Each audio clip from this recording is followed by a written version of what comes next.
India में जगह जगह पर सोनोग्राफी होती है, सबका पैरामीटर्स अलग अलग होता है। अगर मैं किसी पर्टिकुलर सोनोग्राफी को पकड़ के समझाता है तो आपको हो सकता है आपसे मैच ना करे। तो यहाँ पे मैंने एक स्टैंडर्ड फॉर्मेट लिया हुआ है जो कि आपको क्लियर करेगा कि क्या क्या पॉइंट्स होते हैं जो कि आपको अल्ट्रासाउंड में देखना है, जिनसे आपको क्या क्या पता चलेगा। ये सब आपको इस वीडियो में देखने को मिलेगा। ये सब पॉइंट समझने के बाद हम एक सेपरेट एक सोनोग्राफी से कनेक्ट भी करेंगे, एक अल्ट्रासाउंड रिपोर्ट से कनेक्ट भी करेंगे कि जिससे आपको कोई किसी भी तरह का फॉर्मेट मिल जाए, आपको समझ में आ जाएगा सब कुछ।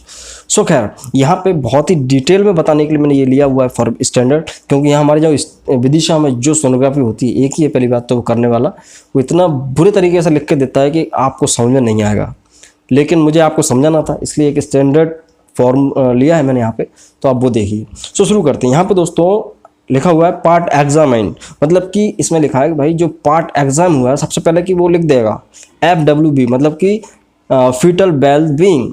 फीटल ठीक है, अगर उसको पूरा पता चलेगा तो वो पहले ही लिख देगा। डॉक्टर भी यही देख लेता है सबसे शुरू में कि बच्चे में कोई गड़बड़ी तो नहीं है। तो फेटल वेल बीइंग मतलब कि बच्चा ठीक है। दूसरा यहाँ पॉइंट आता है दोस्तों नंबर ऑफ फीटस। फीटस पहले समझो। फीटस मतलब होता है कि बच्चा जो कि 8 वीक से ज़्यादा का हो, 7 वीक 8 वीक से ज़्यादा का जो बच्चा पेट के अंदर होता है एंड यूट्रस के अंदर होता है उसे बोलते हैं फीटस। उससे छोटा एम्ब्रियो कहलाता है, ठीक है।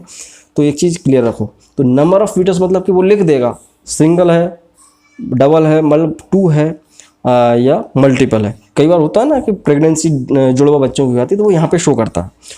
तीसरा यहाँ पे आता है दोस्तों लोकेशन। लोकेशन क्या है कि भाई जो फीटस है उसकी लोकेशन क्या है। वैसा तो जाहिर सी बात है इंट्रा यूटेराइन होना चाहिए। इंट्रा यूटेराइन हो सकता है या एक्स्ट्रा यूटेराइन हो सकता है। इंट्रा यूटेराइन मतलब कि बच्चा जो है यूटेरस के अंदर है। एक्स्ट्रा यूटेराइन मतलब क्या हो गया, बच्चा बाहर है। बाहर मतलब फैलोपियन ट्यूब के अंदर हो सकता है। कई बार डिलीवरी ऐसी भी होती है बच्चा पूरा बन जाता है वो फैलोपियन ट्यूब के अंदर, उसे बोलते हैं एक्टोपिक प्रेगनेंसी, जो कि नुकसानदायक होता है, बहुत रिस्की होता है। सो इंट्रा यूटेराइन लिखा है, समझ लो बढ़िया जा रहा है, सब कुछ बहुत बढ़िया है। तो इंट्रा यूटेराइन पर टिक लगा हुआ है या लिखा ही हुआ है कि फीटस जो है इंट्रा यूटेराइन है। तो इंट्रा यूटेराइन का मतलब ये होता है, आप फोटो में देख लीजिए, ये इंट्रा यूटेराइन है और दूसरा जो है वो एक्स्ट्रा यूटेराइन है, मतलब कि फैलोपियन ट्यूब में पहुंच गया फीटस। सो खैर, तीसरा यहाँ पे आता है दोस्तों कार्डियक एक्टिविटी, मतलब कि बच्चे की दिल की धड़कन। जो कार्डियक वर्ड होता है वो दिल से लिया गया है। तो कार्डियक एक्टिविटी या तो प्रेजेंट होगी या तो एब्सेंट होगी। प्रेजेंट होना मतलब बहुत बढ़िया बात है, एब्सेंट होना मतलब बहुत रिस्की है, मतलब वो बच्चा डेड हो सकता है, ठीक है, ये बहुत दुख की बात है। सो खैर यहाँ पे देखिए कि भाई प्रेजेंट है, एब्सेंट है, कार्डियक एक्टिविटी, साथ में वो लिख के दे सकता है 157 BPM, मतलब कि जो बीट्स पर मिनट, कि अगर उसका दिल धड़क भी रहा है तो कितनी बार धड़क रहा है। यहाँ पे आपको देखना है, वो या तो पूरा लाइन लिख के देगा या तो बिल्कुल ऐसा सेपरेट बिल्कुल अलग लिख के दे सकता है कि cardiac activity seen present 157 BPS, मतलब कि ब्लड बीट्स पर मिनट, ये ऐसा लिख के देगा। अगर ये 160 से ऊपर जा रही है तो रिस्की है, 120 से नीचे है, 130 से नीचे है तो रिस्की है, 150 से 160 तक चल जाता है, ये नॉर्मल रहता है। फिर दोस्तों यहाँ पे कि ग्रॉस फीटल मूवमेंट भी लिख सकता है, वो उसका मतलब यही होता है ग्रॉस फीटल मूवमेंट या फीटल मूवमेंट, बात एक ही है। प्रेजेंटेशन, ये थोड़ा समझिए आप। अगर प्रेजेंटेशन लिखा है तो उसके आगे लिखा हुआ है कि या ऐसा लिख देता है सिफिलिक प्रेजेंटेशन या प्रेजेंटेशन सिफिलिक। तो सिफिलिक का मतलब होता है बच्चा नॉर्मल है, ठीक है, बच्चा सिर्फ नीचे है, पैर ऊपर है, बच्चा बिल्कुल सही सलामत है, नॉर्मल डिलीवरी हो जाएगी। सिफिलिक का मतलब यह है। अगर लिखा हुआ है ब्रीच, कई लोग पूछते हैं उल्टा बच्चा कैसा दिखता है, ब्रीच लिखा रहता है, सिफिलिक प्रेजेंटेशन की जगह लिखा रहता है ब्रीच प्रेजेंटेशन, तो बच्चा का सिर ऊपर है पैर नीचे हैं तो बोलते ब्रीच। एक होता है ब्रू, बच्चा सिफिलिक तो था लेकिन उसने मुंडी टेढ़ी कर ली है, यूँ कर ली है, वजाइना के अगर खोल के देखते हैं तो उसकी आईब्रोज दिखती हैं।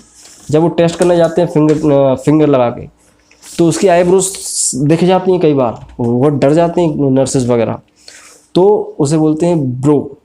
बच्चा मुंडी ऐसी कर ली कि बिल्कुल उसकी वो नीचे झांक रहा है, तो वो रिस्की होता है क्योंकि उसकी गर्दन, उसकी जो मुंडी है, उसकी नेक वो टेढ़ी हो जाती है, कई बार खिंचातानी में टूट जाती है, तो वो बहुत डेंजरस स्थिति होती है। उस स्थिति में ब्रीच हो ब्रू हो उसमें सर्जरी होता है। सिफिलिक होना बहुत जरूरी है। यहाँ पर दोस्तों एक लिम्स भी होता है और एक बैक भी होता है। बैक क्या होता है कि भाई बच्चे ने अपनी पीठ जो है माँ के पेट की तरफ कर ली है और मतलब उल्टा हो गया पूरा, मतलब उल्टा नहीं कि सिफिलिक और वो ब्रिज वाली कंडीशन नहीं है, ये ऐसे में ऐसा हो गया, लेकिन बच्चे के माँ का पेट से उसने अपनी पीठ को टकरा लिया, वो माँ का जो पीठ है उसमें अपने आप को देख रहा है, अपना पेट टच कर लिया, तो उसे बोलते हैं बैक, बच्चा बैक हो गया। लिम्स भी होता है एक कंडीशन। लिम्स में क्या होता है, बच्चे का जो है रहता तो ब्रीच है, सिर ऊपर है नीचे पैर है, लेकिन एक पैर बाहर निकाल लेता है, एक पैर फंसा लेता है, आल टेढ़ा कर लेता है, तो वो रिस्की होता है। वो लिम्स ना हो, देखना आप प्रेजेंटेशन लिम्स नहीं होना चाहिए। क्या है, अगर खींचेंगे भी उसको, पहली बात तो खींचेंगे नहीं, अगर खींचने की कोशिश करी भी किसी ने, अनपढ़ गंवार ने किसी ने भी, तो वो बच्चे के टांग टूट सकती है, बच्चा, माँ को भी नुकसान है, बच्चे को नुकसान है, ठीक है। तो ये एक चीज़ याद रखो। दूसरा यहाँ पे दोस्तों एक शोल्डर कंडीशन भी होती है कि बच्चे का जो कंधा होता है वो फंस जाता है माँ के हिप्स के एरिया में आके। तो ये कुछ प्रेजेंटेशंस होते हैं, इसमें आपको देखना है सिफिलिक ज़्यादातर आ जाता है लिखा के, तो समझिए नॉर्मल है कि सिफिलिक फीटर्स सीन, सिफिलिक प्रेजेंटेशन, ये सब इस तरह के लिख के देता है वो बाकायदा पूरा सब। फिर आता है लिकर। लिकर मतलब क्या होता है कि भाई जो बच्चा जिस थैली में बंद है उस थैली के अंदर पानी है, कम सोचते हैं कि पानी की थैली फट गई, पानी आ गया बाहर, पानी कम है, ये क्या होता है, लिकर होता है, ठीक है। तो लिकर एडुकेट होता है या तो एब्सेंट होता है। एडुकेट मतलब है, प्रॉपर है, एडिक्वेट मतलब होता है, तो इसको आपको देख के खुश होना है, एब्सेंट है तो दुखी होना है। दूसरा आप दोस्तों लाए होता है। लाए मतलब होता है कि फीटल का लाइन क्या है। अभी तो हमने देख लिया प्रेजेंटेशन कि बच्चा कैसा है, लेकिन उसकी लाइन क्या है, भाई ज़्यादातर किस पोजीशन में लाइन कर रहा है। या तो वो जो है यहाँ पे लॉन्गिट्यूडनल हो सकता है। लॉन्गिट्यूडनल मतलब बच्चे का जो है बढ़िया है, सिर नीचे है और पैर ऊपर है, लॉन्गिट्यूडनल। ट्रांसफर ऐसा होता है, यूँ हो जाता है बच्चा आड़ा, बिल्कुल सो रहा है, बिल्कुल बिस्तर पे जैसे कि। और तीसरा होता है दोस्तों ऑब्लिक। ऑब्लिक मतलब तिरछा हो जाता है, ये आड़ा हो जाता है, बच्चा बहुत शैतानी करता है पेट के अंदर। खैर सो ये भी देखना जरूरी है बच्चा किस तरह के लाइन कर रहा है। और अब ये हो गया पूरा एक सेगमेंट कंप्लीट कि ओवरऑल देख के क्या पता चलता है, जो कि आपको एक सोनोग्राफी में देखना। दूसरा पार्ट की बात की जाए कि भाई दूसरा पार्ट क्या होता है, यहाँ पर लिखा नहीं रहता सोनोग्राफी रिपोर्ट के ऊपर कि दूसरा पार्ट, ये मैंने आपको समझाने के लिए क्लासिफाइड किया है, ठीक है ना। तो दूसरा पार्ट हमने बना दिया, तो ये होता है प्लेसेंटा के बारे में। इसमें पूरी जानकारी प्लेसेंटा की होती है। प्लेसेंटा बहुत जरूरी है ना, बच्चे के साथ जो निकलता है फ्री मिलता है, मैंने आपको बताया था।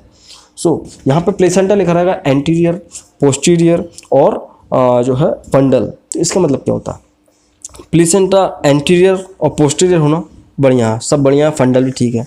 इसका मतलब ये होता है कि भाई एंटीरियर मतलब कि पेट से लग के यहाँ प्लेसेंटा, बच्चा पीछे है। यहाँ पे आप फोटो में देख लीजिए, अच्छे समझ में आएगा। प्लेसेंटा पीछे मतलब बच्चा आगे, मतलब पोस्टीरियर है।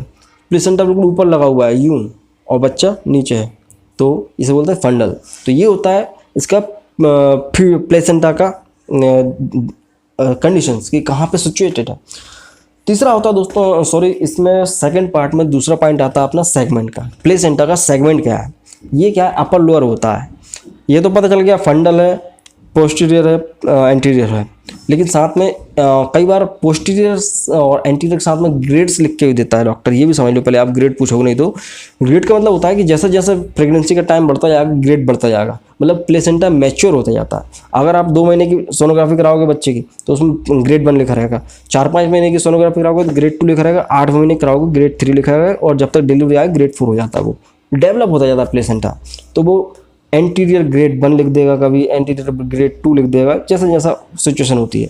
या पोस्टीरियर होगा तो पोस्टीरियर ग्रेड 1, पोस्टीरियर ग्रेड 2 ऐसा लिख देता है। सो खैर यहाँ पे सेगमेंट की बात कर रहे थे हम लोग। सेगमेंट अपर और लोअर होता है। कई बार क्या होता है कि पोस्टीरियर है, एंटीरियर है, लेकिन उसको सेगमेंट क्या है कि वो नीचे है। यहाँ पे आप देखिए फोटो में, ये सेगमेंट होता है। अगर वो थोड़ा नीचे है चलेगा, थोड़ा और नीचे चलेगा, लेकिन अब वो धीरे धीरे प्लेसेंटा इतना नीचे आ जाता है कि वो सर्विक्स के मुंह को टच करने लगता है, जहाँ से बच्चा निकलने वाला है उस जगह को छूने लगता है। और फिर लास्ट स्टेज ऐसी होती है कि वो पूरा का पूरा सर्विक्स ही ढक लेता है। अब बच्चा निकले के पहले प्लेसेंटा निकले, ये बहुत रिस्की हो जाता है। तो उसे बोलते हैं प्लेसेंटा प्रेविया। मैंने उस पर वीडियो बनाया, आप चाहो तो वो भी देख सकते हो।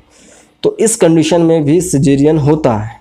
तो ये लोअर नहीं होना चाहिए, अपर होना चाहिए, ठीक है। तो हमेशा देखें कि पोस्टीरियर में ग्रेड अच्छा हो समय के साथ, जो मैंने आपको बताया, जितने महीने का। सपोज ऐसा नहीं होना चाहिए कि भाई आप 8वें महीने में गए हो और ग्रेड 2 लिख के दे रहा है, वो ऐसा नहीं होना चाहिए, ये रिस्की होता है। तो ये होता है प्लेसेंटा के बारे में। अब लास्ट बात करेंगे दोस्तों यहाँ पे पार्ट 3 की, कि भाई सोनोग्राफी में और कौन सा पार्ट होता है। यहाँ पे अब आप देखिए थर्ड पार्ट होता है, ऐसा अलग अलग नहीं लिखा रहता, मैं आपको अलग करके बता रहा हूँ। इसको अपन एक पर्टिकुलर किसी सोनोग्राफी समझेंगे भी, इसको कनेक्ट करके पूरा। इसको बोलते हैं मेजरमेंट ऑफ फीटल, मतलब कि फीटल्स का पैरामीटर्स क्या होता है। देखो यहाँ पहला क्या है, गेस्टेशनल शेक है, भाई उसकी बच्चे की थैली कैसी है। दूसरा यहाँ पर दोस्तों CRL मतलब कि क्राउन रम्प एंड लेंथ, मतलब कि उसके बच्चे का सिर मतलब क्राउन, ये खोपड़ी को सिर ही बोलेंगे ना, क्राउन बोलेंगे, तो ये खोपड़ी से लेकर उसके रंप मतलब उसके हिप्स तक की लेंथ कितनी है, उससे पता चलता है कि बच्चे का डेवलपमेंट हो रहा है कि नहीं हो रहा है। जितने महीने का ये बता रही है मशीन, जितने महीने का महिला ने LMP बोला है, मतलब कि लास्ट मेंस्ट्रुएशन पीरियड्स बोला है, उस हिसाब से बच्चा बड़ा है नहीं बड़ा है, उसकी एज के हिसाब से उसका विकास हो रहा है नहीं हो रहा है। तो इसलिए बोलते हैं CRL, crown rump and length, तो ये देखा जाता है। उसके अलावा देखा जाता है क्या, HC मतलब क्या होता है, यहाँ पे देखिए आप, HC मतलब होता है हेड सर्कमफेरेंस। हेड सर्कमफेरेंस क्या होता है, यहाँ पे आप कोई रस्सी रखिए और यहाँ से घुमा दीजिए तो उसको लंबाई करके देखोगे आप, पता चल जाएगा हेड सर्कमफेरेंस क्या है। आप टेलर के पास जाते हो कपड़ा सिलाने के लिए, तो वो नाप का नहीं देखता इंची टेप लगा के बिल्कुल तरीके से कि हाँ इतना है, 32 है, 28 है, ये सब सर्कमफेरेंस होती है। तो बच्चे की खोपड़ी की सर्कमफेरेंस है HC। HC क्यों देखा जाता है, बच्चा इतने महीने का हो गया तो उसकी खोपड़ी ज़्यादा बड़ी तो नहीं है, कि ज़्यादा छोटी तो नहीं है, इससे पता चलता है कि बच्चे का विकास हो रहा है नहीं हो रहा, ब्रेन डेवलप हो रहा है नहीं हो रहा, इसलिए HC भी देखा जाता है।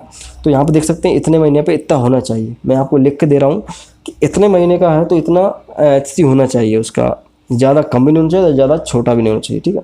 उसके बाद आता है दोस्तों AC मतलब होता है एब्डोमिनल सर्कमफेरेंस। भाई अब अपना सिर तो नाप लिया, पेट भी तो नापना जरूरी है ना, कि पेट कितना बड़ा, पेट में कोई ऐसा कोई कुछ गलती तो नहीं है, कुछ ऐसे कुछ कॉम्प्लिकेशन तो नहीं है, तो एब्डोमिनल सर्कमफेरेंस नापी जाती है।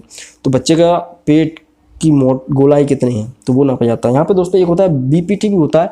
BPT मतलब होता है कि बाईपैराइटल डायमीटर्स, के भाई उसका जो ये एरिया था पैराइटल एरिया होता है, उसकी डायमीटर कितना है, ठीक है। तो वो खुद छोड़ो। एक होता है दोस्तों FL मतलब क्या होता है, फीमर की लेंथ। हमारे शरीर की सबसे मजबूत और सबसे बड़ी हड्डी होती है फीमर, और जब सोनोग्राफी कराने जाते हैं तो फीमर बोन दिख जाती है क्योंकि वो बड़ी होती है, तो उसकी बोन को भी लिख देते हैं, उसकी बोन की लेंथ को, उससे ये अंदाजा लग जाता है एवरेज कि भाई बच्चा कितना बड़ा हुआ है। और कई बार फीमर लेंथ और एब्डोमिनल सर्कमफेरेंस का रेशियो भी शो कर देता है, वो जरूरी नहीं है, वो कोई कोई कर सकता है, क्योंकि जिस हिसाब से पेट बढ़ रहा है उस हिसाब से फीमर की बोन बढ़ रही नहीं बढ़ रही। ऐसा नहीं कि बच्चे का पेट ऐसा बढ़ गया और हड्डियां बढ़ नहीं रही हैं, ऐसी लेंथ नहीं बढ़ रही, तो इसलिए उसका रेशियो भी लिखना जरूरी रहता है, तो वो एक अलग बात है। यहाँ पे दोस्तों वेट भी लिख देता है कई बार कि बच्चा 2 किलो का है, 2.5 किलो का है, या ऐसा कुछ ग्राम्स में लिख सकता है, 2300 ऐसा कुछ ग्राम्स में, और केजी में कोई दिक्कत नहीं है। और जितनी मैंने आपको पैरामीटर्स बताया, HC का, AC का, फीमर लेंथ और BPD और जो CRL, ये mm में भी लिख सकता है वो, या सेंटीमीटर्स में भी लिख सकता है। तो यहाँ पे आप अब देखिए कि ये कितनी नॉर्मल रेंज ये होती है इतने वीक का अगर बच्चा है तो। HC इतने से इतने चल जाती है, इससे ज़्यादा होगी तो नुकसान होगा।